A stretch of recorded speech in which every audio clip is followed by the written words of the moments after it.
नमस्कार मित्रो, आजच्या व्हिडिओमध्ये सुद्धा आपण नशीबवान कोणत्या व्यक्तीला म्हणतात त्याबद्दल आपण जाणून घेत आहे.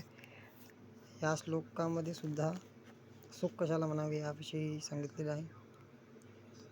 तर श्लोकाकडे तुम्ही व्यवस्थित लक्ष देऊन ऐकावे.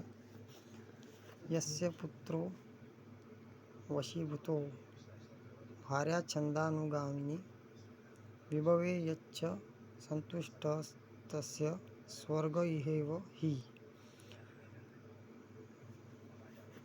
म्हणजे याचा अर्थ, ज्या मानवाचा पुत्र आज्ञाधारक आहे, ज्याची पत्नी त्याच्या इच्छेनुसारच वागते, जो आपल्याकडे असलेल्या धनामुळे संतुष्ट आहे, अशा मानवाच्या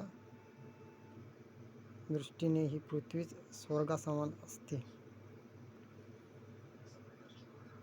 सहसा मनुष्य प्रपंचातील विमोचनाने त्रस्त झालेला असतो. याच्या वागण्याने किंवा त्याच्या वागण्याने त्याला चिंता वाटत असते.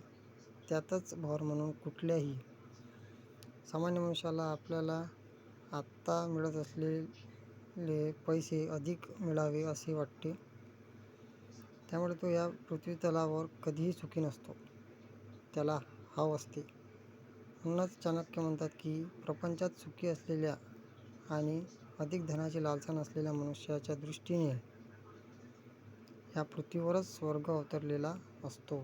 त्याला कुठल्याही बाह्य स्वर्गाची किंवा स्वर्गप्राप्तीची इच्छा नसते. तो याच भूतलावर सुखी असतो आणि खऱ्या अर्थाने तो सुखी असतो. यालाच सुख म्हणतात असे चाणक्य म्हणतात. आय होप तुम्हाला व्हिडिओ समजला असेल. धन्यवाद.